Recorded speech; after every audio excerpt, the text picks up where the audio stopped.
In this video, I'll be going over a couple of pictures taken during my recent trip to Tokyo and go over my thought process with them, why I composed the photo as such, how I took the photo, and anything else I think could add some insight to the photo, such as the location, the type of situation I was in at the time, and so on. Anyways, let's jump right into it. So with this first picture, I took at Odaiba, and it's a picture of the Tokyo Tower with this boat in the foreground. And before I get to the photo, let me talk about the camera and lens setup as well as the settings. So the camera and lens setup, I took it with my A7R5 alongside my 70-200 GM2. And with the 70-200, I took it at 153mm, and with the camera settings, I took it at f2.8, shutter speed of 1/80th of a second, and ISO 12,800. So first and foremost, with this photo, I took it at Odaiba, a man-made island in the Tokyo Bay. There's a specific spot in the Odaiba alongside Odaiba Beach with the Statue of Liberty. If you've been there, you know what I'm talking about. That's a really relaxing place to walk through. I got a couple shots along this area last year, and once again this year, I was able to capture this latest image alongside the Rainbow Bridge observation deck, which is one of the many decks along this route. Going more into why I chose to shoot with a high ISO in this photo,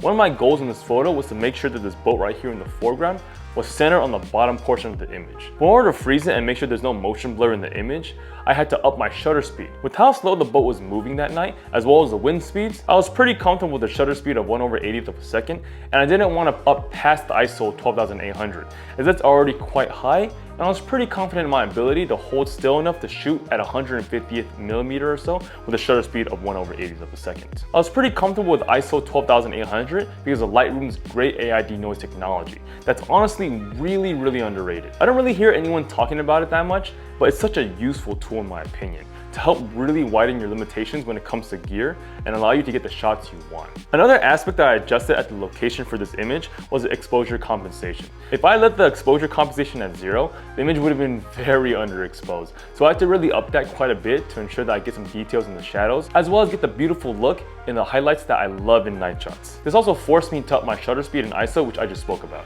So going on to the next photo, this photo is one that I took on the streets of Tokyo. With this photo, I took with my A7R5, and for my lens choice this day, I brought my 55mm 1.8.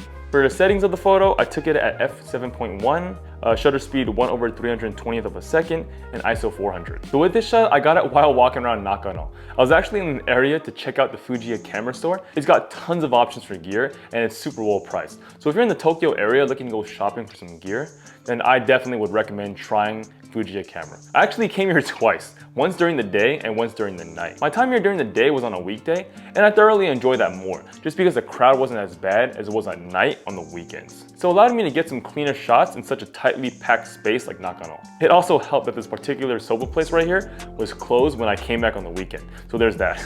Going more into this photo, my main concern was trying to get the photo as centered as possible, while at the same time ensuring my corners were clean and there wasn't anything random coming out of it, such as other people in the soba stand eating or the people passing by on the street. Luckily, as mentioned earlier, the place wasn't too busy since I was there on a weekday, so there weren't too many people passing by and such, and I was able to really focus more on the surrounding people eating at the soba stand instead. One of my favorite aspects of this photo is actually the colors. I love how the colors of the clothes the people in the photo are wearing, as well as the colors of the shop, is just very simple and very easy on the eyes, as well as just easy to understand in the photo. The brownish and grayish tones right here, as well as the dark blue suit of this man right here. One reason why I'm glad there isn't anything crazy in terms of color scheme is because those tend to draw attention, especially in a photo like this, where everything is pretty calm.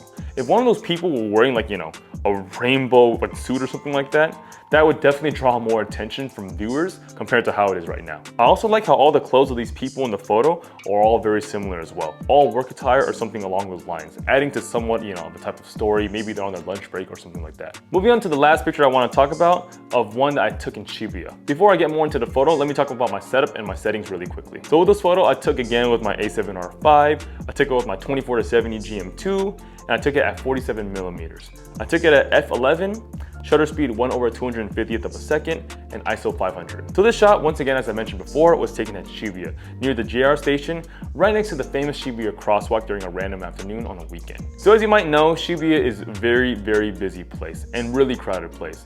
So when I took this shot, no surprise, there were many people around me.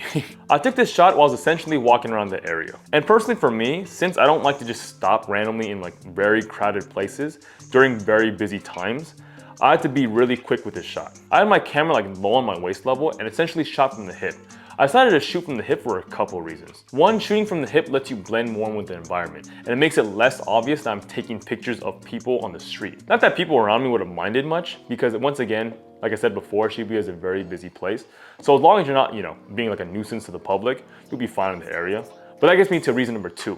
I didn't really have time to bring my camera up and get the situation perfect and take the shot. Like I said before, I was walking along and saw the scene, but because I didn't want to just randomly stop, in the middle of a crowd, I had to be really quick about the shot, and luckily I was able to get it. One intriguing aspect of this photo for me is the question that I have in my head and the story I have in my head when looking at this photo. The questions like, what's going on? Why does this lady right here have such a frightened face in this photo? Why is the police involved? What is he looking at? These type of questions come in my head when I look at this photo, and that really allows the different scenarios to run in my head about what could be going on in this situation. So to get to the things I wish I would have done differently in this photo, I think having a shallower depth of field would have made this picture much better. Since this picture was shot at f11, there's a decent amount of foreground in the photo, such as the people right here along the edges, that are still somewhat in focus. And because of that, the viewers might be more inclined to start searching around the photo and looking around the areas of the image, rather than where I want them to look at, which is the main subjects, the officer and the lady right here. And in order to blur those areas of the image more, shooting this at around f5.6 or so would allow me to do just that, while keeping the context of the surrounding area in the photo. Well, that's all for this video. I hope this was fun and gave you some insight or inspiration for your own photos. If you enjoyed the video, please leave a like and subscribe. If you have any questions or comments, leave them down in the comment section below. Thanks for watching, and I'll see you on the next video. Later.